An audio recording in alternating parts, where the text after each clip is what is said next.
Hello students, let's continue with the module for embedded system design concepts. The topics I'm going to cover are fundamental issues in hardware software code design and computational models in embedded design. So the computation models in embedded design, we have different types, among them data flow graph model, control data flow graph, state machine model, sequential program model, concurrent or communicating process model, and lastly we have object oriented model. So in detail we'll discuss each type. Hardware software code design and program modeling. So in this we'll learn about the code design approach for embedded hardware and firmware development, and also we'll know about fundamental issues in model architecture and language selection for hardware software code design, and partitioning the system requirements into hardware and software. And also we'll know about different computational models which is used in embedded system design, like data flow graph, control flow graph, state machine model, sequential program model, concurrent model, and object oriented model for embedded design. In traditional type of embedded system development approach, the hardware and software partitioning was there in early stages.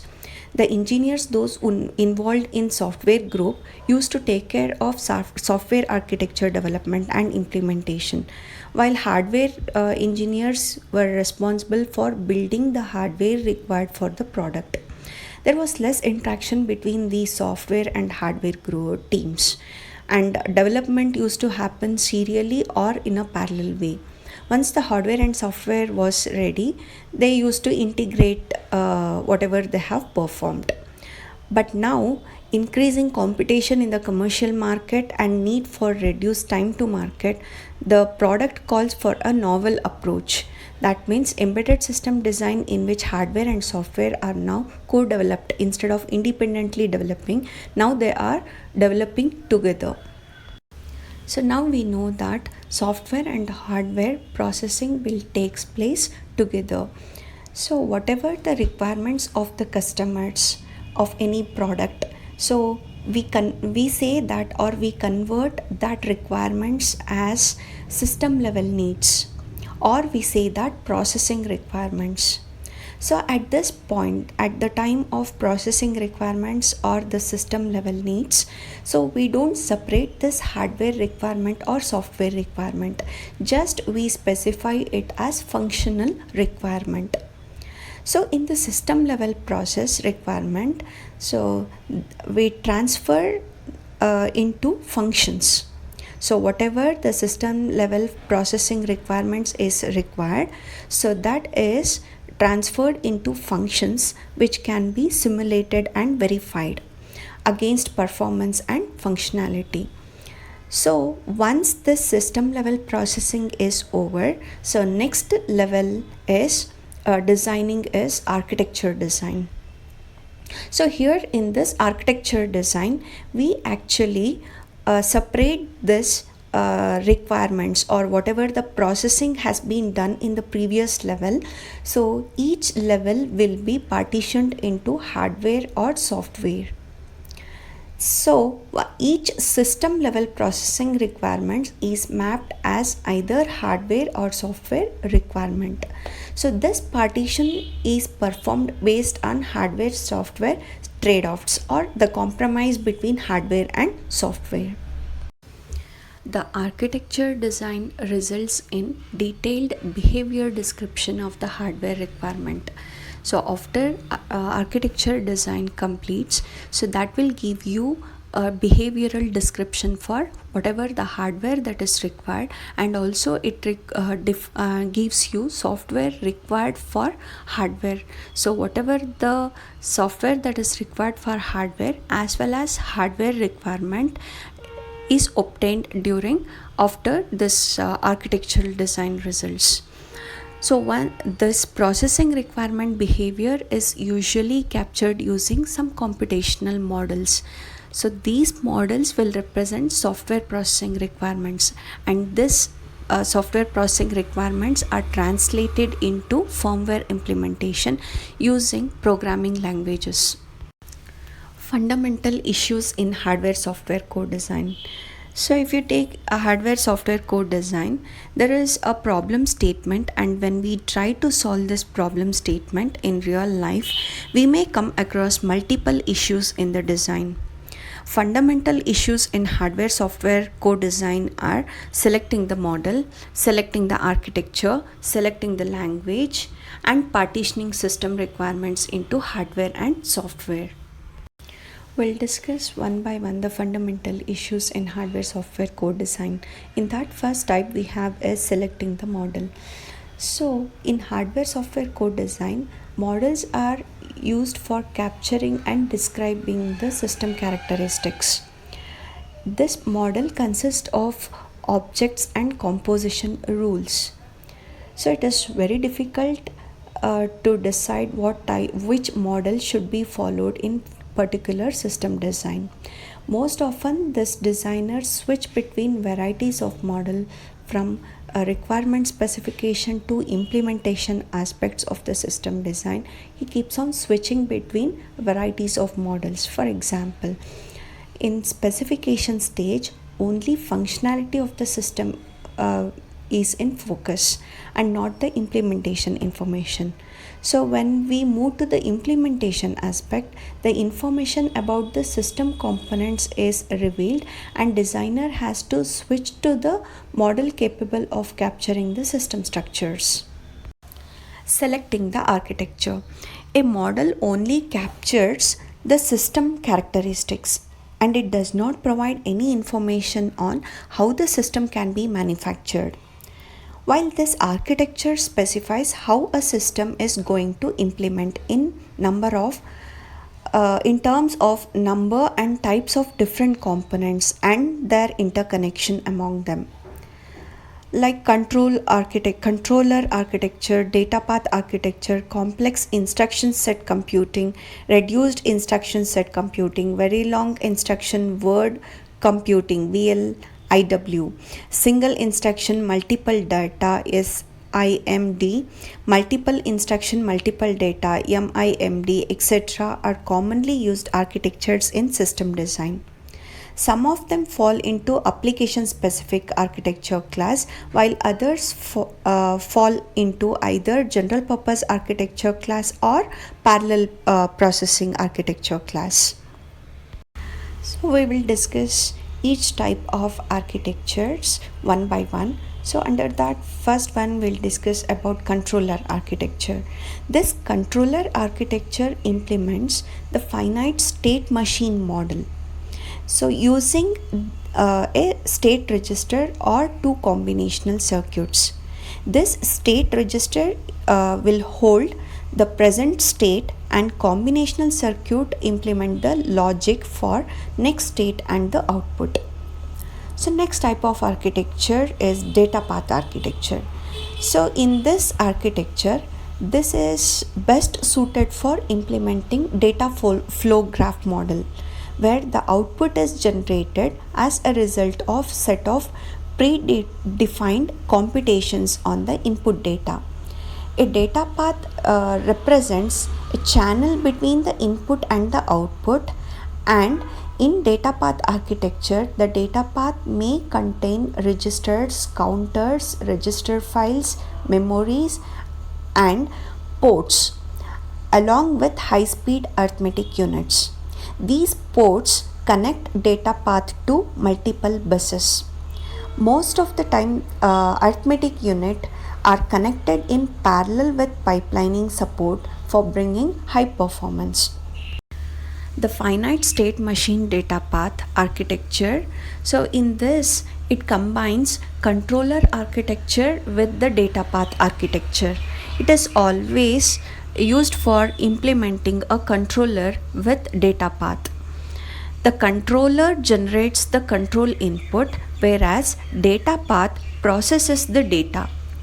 The data path contains two types of I/O ports, out of which one acts as control port for receiving and sending the control signals to or from the controller unit, and the second I/O port interfaces the data path with external world for data input and output.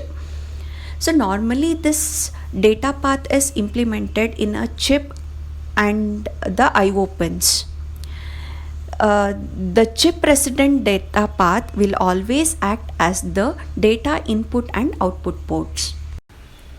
So next we have complex instruction set computing architecture or CISC architecture. So already we know about CISC architecture. So this CISC architecture instruction set represents complex operations. So in CISC, the main advantage of using this CISC architecture is a large complex operation can be performed using a single instruction. So for example, if you are using a 8051 microcontroller using a single instruction CJNE, so that means compare and jump if not equal. So this single instruction performs a complex operation, like first it reads a value from the register and it compares it with the given value. So that comparison will leads to the program execution will jump to a new location, whether those two datas are equal or if not equal. The use of a single complex instruction in place of multiple simple instructions greatly reduces the program memory access. That is the main advantage of using CISC. It always reduces program memory access, and program memory size requirement also reduces. So, but it requires additional silicon for implementing microcode decoder for decoding this CISC instruction. That's the major disadvantage it has. The data path for CISC process is also complex. So next we have reduced instruction set computing, RISC architecture. It uses instruction set which represents simple operations. So that means it requires the execution of multiple RISC instruction to perform a complex operation. The data path of RISC architecture contains large register file for storing any operands and outputs. So this RISC instruction set designed to operate on registers, and also it supports extensive pipelining. Next we'll discuss about very long instruction word architecture and parallel processing architecture. So first we'll discuss very long instruction word architecture that implements multiple functional units in the data path. So multiple functional units like ALUs, multipliers, etc. So in this VLIW, for every one functional unit, it will have one standard instruction. In parallel processing architecture, it implements multiple processing elements concurrently, and each processing element may associate a data path containing a register and local memory. Single instruction multiple data SIMD and multiple instruction multiple data MIMD are the examples for this parallel processing architecture. So this SIMD, that is single instruction multiple data, is executes in parallel with the help of processing elements, while this multiple instruction multiple data MIMD architecture, the processing elements execute different instructions at a given point of time, and this performance elements in SIMD is performed through single controller, while this MIMD processing elements in a multiprocessor systems communicate through mechanisms like shared memory and message passing. And this SIMD architecture forms the basis of reconfigurable processor, and this MIMD architecture forms the basis of multiprocessor systems. Next we have selecting the language. So while programming language, it is mainly used for capturing a computational model and maps it into the architecture. There is no rule to specify that this language should be used for capturing this model. There is no any rule for that. A model can be captured using multiple programming languages like C, C++, C#, Java, etc. for software implementations. While for hardware implementations, we have languages like VHDL, System C, Verilog, etc.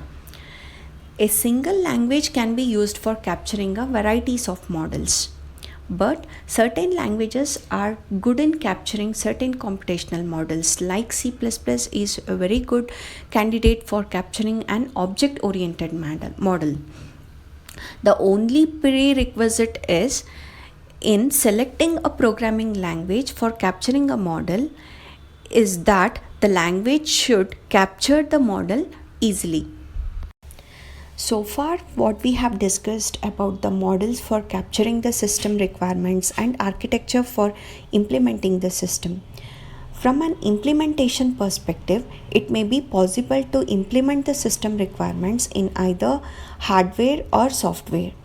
It is a tough decision making task to figure out which one to opt. Various hardware-software trade-offs are used for making a decision on the hardware-software partitioning. Computational models in embedded design. Data flow graph model, state machine model, concurrent process model, sequential program model, object-oriented model, etc. are some of the commonly used computational models in embedded system designs. So we'll discuss in detail one by one in the next topics. Data flow graph model.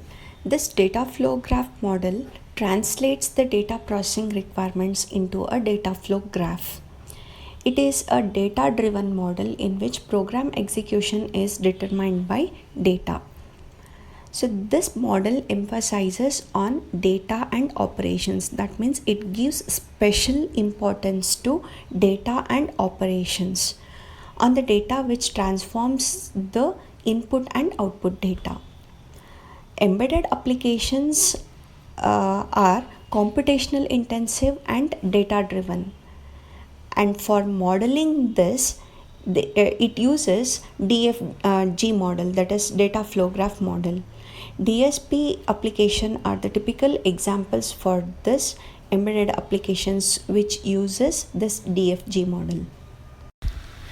Data flow graph is a visual model in which operation on the data or process is represented using a block or a circle, and data flow is represented using arrows.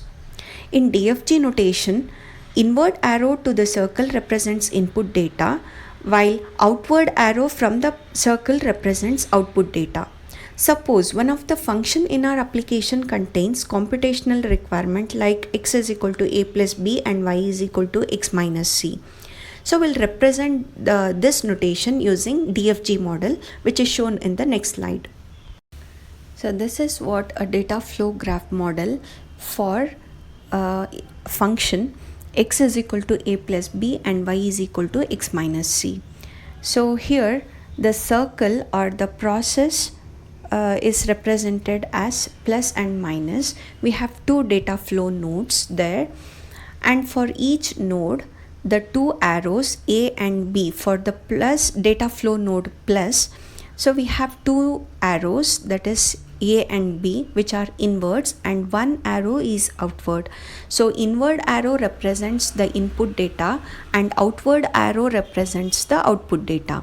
So the function computational requirement is x is equal to a plus b. So next we have data flow node is minus. So there again we have two input arrows x and c. So for that, output data flow is y, or output arrow is y.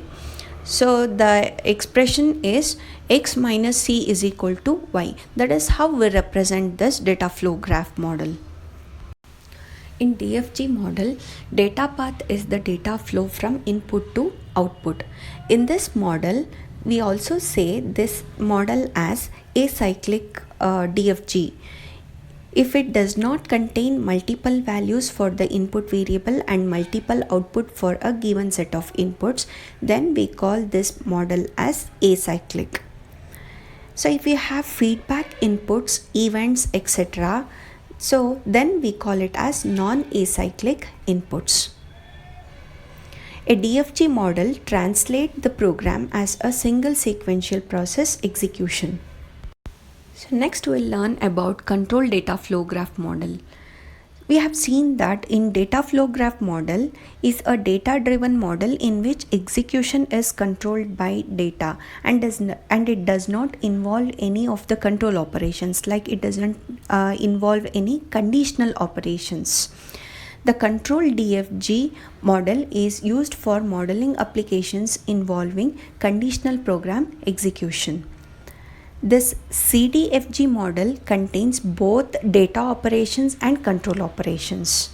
And it also uses data flow graph as element and conditional as decision makers. This CDFG contains both data flow nodes and decision nodes, whereas DFG node contains only data flow nodes. Let us consider an example. If flag is equal to 1, then x is equal to a plus b, or else y is equal to a minus b. So using this expression, so we'll draw the model for CDFG, which is shown in the next slide. The control node is represented by a diamond block. As we use the same thing in a normal flow chart, the same diamond block is used for decision making. So this CDFG translates the requirement which is modeling to a concurrent process model. So that means during the process model, at the same time, this modeling of CDFG translate is also required. The decision on which the process to be executed is determined by control node. So here this diagram shows the control data flow graph model. So in this we have a decision or a condition that flag is equal to 1 or not. So we'll have two conditions here. If flag is equal to 1, then it is true condition, and if flag is not equal to 1, then we call it as a false condition. If it is a true condition, then it executes x is equal to a plus b. If it is a false condition, then directly it goes to the condition y is equal to a minus b. The real world example, let us take and understand what is this control data flow graph model. So in any embedded applications using CDFG is capturing and saving of the image to a format set by the user in a digital camera. So we will take an example of a digital camera and whatever the image that has been captured, so in which format has to be saved, that is decided by the user. Here everything is data driven. That means analog front end converts the CCD sensor generated analog signal to a digital signal, and the data from ADC is stored to a frame buffer from the user of a media processor, which performs various operations like auto corrections, white balancing, balance adjusting, etc. is done. Everything is done. But here the main thing, the decision comes is in which format the image has to be stored, like whether it has to be stored in JPEG, TIFF, BMP, etc. That is what controlled by camera settings configured by the user. State machine model. The state machine model is used for modeling reactive or event driven embedded systems whose processing behavior are dependent on state transitions. Embedded systems used in control and industrial applications are typical example for this event-driven systems. The state machine model describes the system behavior with states, events, actions, and transitions. So what is this? State is nothing but a representation of current situation, and event is an input to the state. The event acts as stimuli for the state transition. Transition is nothing but the movement from one state to another. Action is an activity to be performed by the state machine. Finite state machine model is the one in which number of states are finite. or else the system is described using a finite number of possible states. So let us take an example of an embedded system for driver passenger seatbelt warning in an automotive using FSM model. The system requirements are captured as: first one, when the vehicle ignition is turned on or when you start the vehicle and the seat belt is not fastened within 10 seconds of the ignition on, the system generates an alarm signal for 5 seconds. The second one, the alarm, when does the alarm turns off? This alarm turns off after 5 seconds or when the time expires.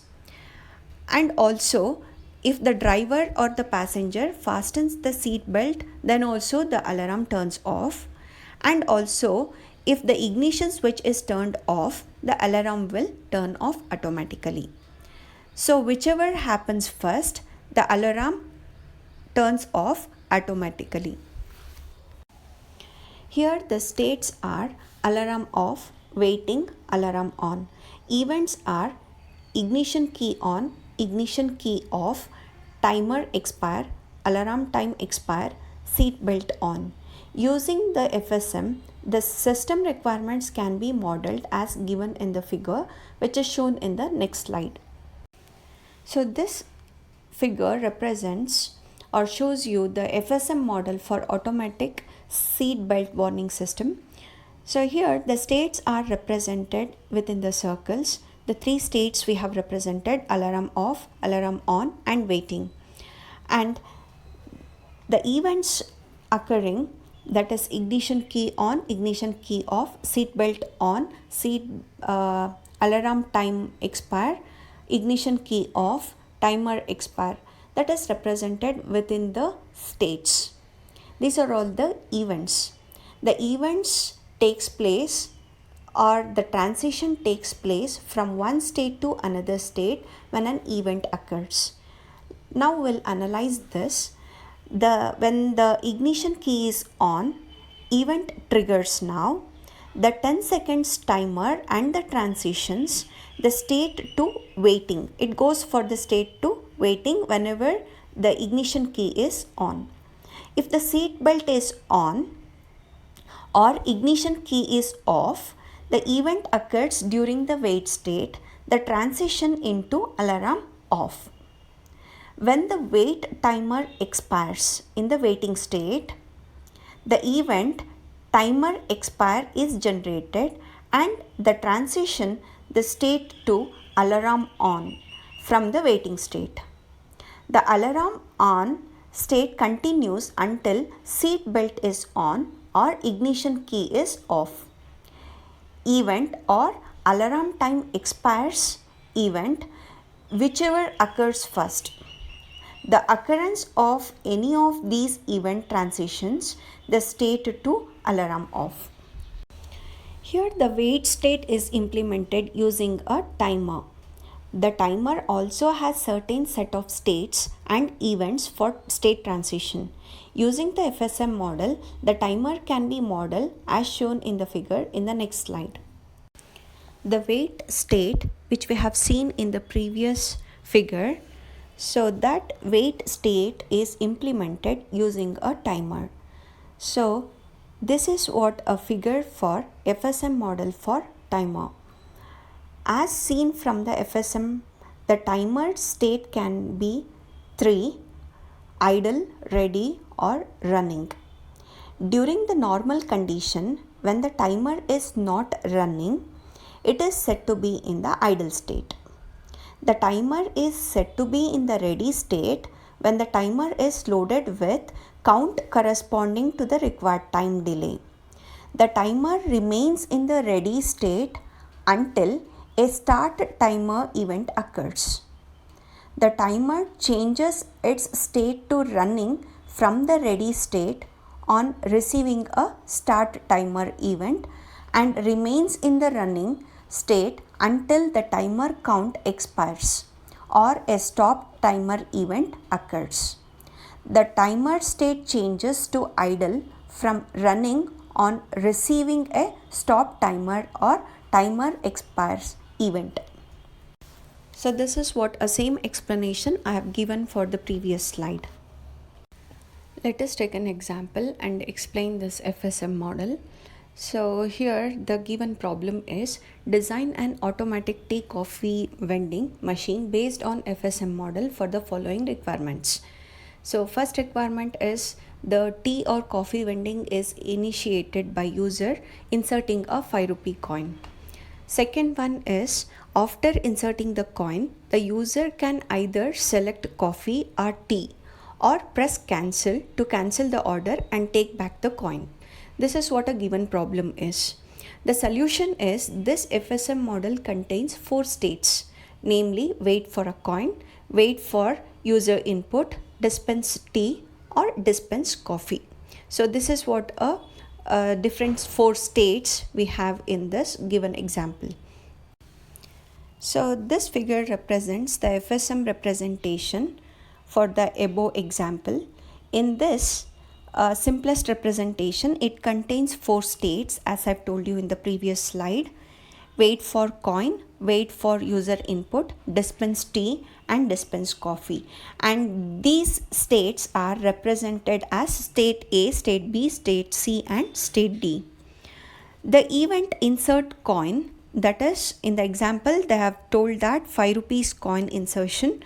So when the event occurs, that is insert coin, transition the state to wait for user input. So the transition takes place to wait for user input. The system stays in this state until a user input is received from the buttons cancel, tea or coffee. Tea and coffee are the drinks select button. If the event is triggered in wait state is cancel, then cancel button press. The coin is pushed out of the state transition to wait for coin.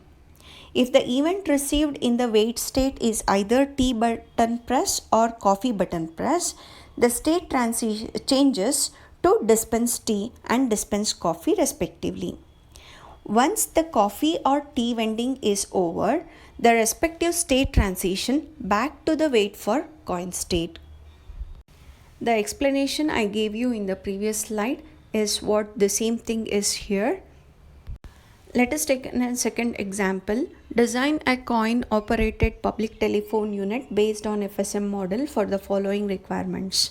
First one, the calling process is initiated by lifting the receiver of the telephone unit. Second one, after lifting the phone, the user needs to insert a 1 rupee coin to make the call. Third one, if the line is busy, the coin is returned on placing the receiver back on the hook. Fourth one, if the line is through, the user is allowed to talk till 60 seconds and at the end of 45th second, promote for inserting another 1 rupee coin for continuing the call in is initiated. Fifth one, if the user does not insert another 1 rupee coin, the call is terminated on completing the 60 seconds time slot. Sixth one, the system is ready to accept new call request when the receiver is placed back on the hook. Seventh one, the system goes to the out of order state when there is a line fault. This is what a FSM model for coin operated telephone system. The next type of model is sequential program model. In this model, the functions or processing requirements are executed in sequence. It is almost same as conventional procedural programming. Here in this, program instructions are iterated and executed conditionally and the data gets transformed through a series of operations. Finite state machines and flowcharts are used for modeling sequential program. This finite state machines approach represents the states, events, transitions and actions, whereas flowchart model represents execution flow.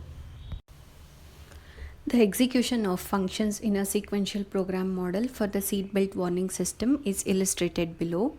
Here we are defining on as 1, off as 0 and S as 1 and no as 0. So here we are calling a function seatbelt warn. So wait for 10 seconds. There are two conditions here. So If the ignition key is on, next condition is if the seat belt is off, then set the timer. So then start the alarm for if the seat belt is off, or check for the ignition if it is on, and timer expires. If the timer is not expired, then start the alarm. So if this condition is false, any of these condition is false, then stop the alarm. So this is what a sequential program model we represent for a seatbelt warning system. So this figure illustrates the flowchart approach for modeling the seatbelt warning system, which was explained in FSM modeling section. Next type of model is concurrent or communicating process model. This concurrent or communicating process models concurrently executing tasks or processes. That means at the same time it executes both tasks or processes. It is easier to implement certain requirements in concurrent processing models than if you compare with the conventional sequential execution. Like sequential execution leads to a single sequential execution of the task and thereby leads to poor processor utilization. When the task involves IO waiting, sleeping for specified duration, etc. If the task is split into multiple subtasks, it becomes easy to tackle the CPU usage effectively by switching the task execution when the subtask under execution goes to a wait or sleep mode. However, this concurrent processing model requires additional overheads in task scheduling, task synchronization, and communication. Let us take the same implementation of seatbelt warning system using concurrent processing model. So here we split this whole model of the seatbelt warning system into different tasks, like timer task for waiting 10 seconds as wait timer task, task for checking the ignition key status as ignition key status monitoring task, task for checking the seatbelt status as seatbelt status monitoring task, and task for starting and stopping the alarm as alarm control task, and alarm timer task for waiting 5 seconds as alarm timer task. The task cannot be executed them randomly or sequentially. We need to synchronize their execution through some mechanism. For example, the alarm control task is executed only when the wait timer is expired and if the ignition key is on state and the seat belt is in the off state. So we will use events to indicate these scenarios. The wait timer expires event is associated with the timer task event, and it will be reset state initially and it is set when the timer expires. Similarly, event ignition on and ignition off are associated with task ignition key status monitoring, and the events seat belt on and seat belt off are associated with the task seat belt status monitoring. These are the tasks for seatbelt warning system. Concurrent processing program model for seatbelt warning system is shown here. Next type of model is object-oriented model. So in this model, which is an object-based model for modeling system requirements, it spreads a complex software requirements into a simple, well-defined pieces called objects. And it also brings reusability, maintainability, and productivity in the system design. And this object in object-oriented modeling is an entity which is used for representing or modeling a particular piece of a system. Each object is characterized by a set of unique behavior and state. A class is an abstract description of a set of objects and it can be considered as a blueprint of an object. A class represents the state of an object through which member variables and object behavior through member functions. A member variable and member functions of a class can be a private, public, or protected. Private member variables and functions are accessible only within the class, whereas public variables and functions are accessible within the class as well as outside the class. The protected variables and functions are protected from external access. However, these classes derived from a parent class can also access protected member functions and variables. The concept of object and class brings abstraction, hiding, and protection. These are the examination questions which was asked from this topic from the previous question papers. And these are the two references for this topics.